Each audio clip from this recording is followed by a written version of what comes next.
क्या वैक्सीन लेने के बाद भी कोरोना का इन्फेक्शन हो सकता है? ये एक बहुत ही इंपॉर्टेंट क्वेश्चन है जिसका आंसर मैं आपको वीडियो में देने वाला हूं। तो बने रहिए मेरे साथ ये वीडियो में ताकि मैं आपको प्रॉपर इन्फॉर्मेशन दे पाऊं। नए हो सब्सक्राइब करके बेल आइकन को हिट कर दो ताकि आप कोई भी अपडेट मिस ना करो। यहाँ पे दोस्तों ये जो क्वेश्चन है उसका आंसर यस भी है, नो भी है। दोनों आंसर्स को प्रॉपर्ली समझने के लिए वीडियो को अंत तक जरूर से देखें। यहाँ पे सबसे पहले आपको समझना पड़ेगा कि इन्फेक्शन में क्या होता है। क्या ऐसा होता है कि री इन्फेक्शन हो रहा है, राइट?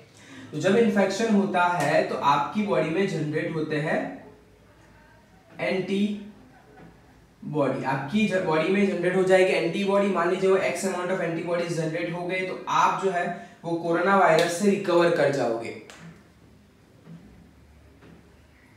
अब यहाँ पे आप रिकवर कर गए हो, ठीक है, लेकिन अब हमारे सामने कोरोना के री इन्फेक्शन के केसेस सामने आ रहे हैं।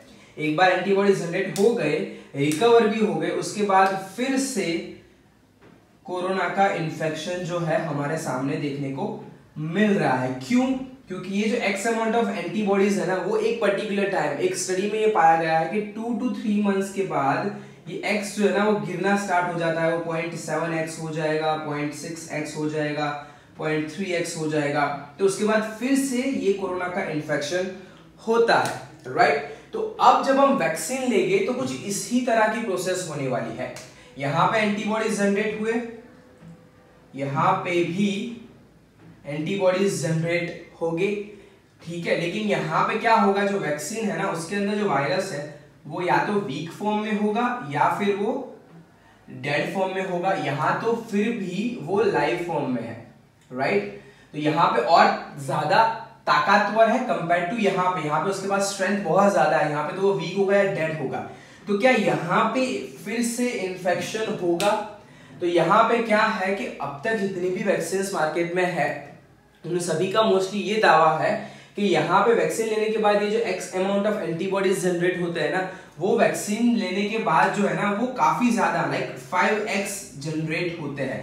तो मान लीजिए ये 2-3 महीने में डाउन होते हैं तो ये शायद से 1 to 2 years में डाउन हो गए, राइट? तो यहाँ पे 1 से 2 साल के बीच में तो आप 100% सेफ ही रहोगे, लेकिन जैसे 1-2 साल के बाद मान लीजिए ये फिर से x जो है वो 0.7x हो गया, 0.6x हो गया, तब क्या होगा, आपको ये वैक्सीन का दूसरा शॉट लेना पड़ेगा। आप दूसरा शॉट लोगे तो आप 100% सेफ रहोगे।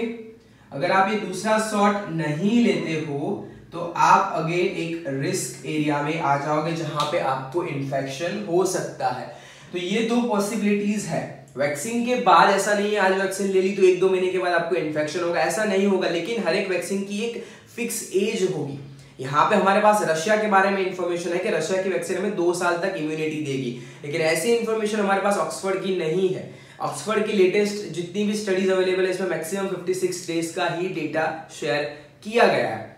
तो जैसे ही लंबे समय में पता चलता है कि मान लीजिए ऑक्सफोर्ड हमें 1.5 साल का प्रोटेक्शन देगा तो 1.5 साल के बाद एक और शॉट लगवाना पड़ेगा ताकि 1.5 साल और प्रोटेक्शन मिलता रहे, वरना एक आप रिस्क एरिया में आ जाओगे जहां पे आपको फिर से इन्फेक्शन हो सकता है। आशा रखता हूं जितनी भी चीजें मैंने आपको एक्सप्लेन की वो समझ आई होगी। ये कुछ कॉम्प्लेक्स था इसलिए मैंने व्हाइट बोर्ड का यूज किया। अगर पसंद आता है तो मुझे कमेंट सेक्शन में लिखो ताकि और वीडियोस मैं इस तरह से आपके सामने ला सकूं। अगले वीडियो में आपसे मुलाकात होगी, तब तक के लिए जय हिंद,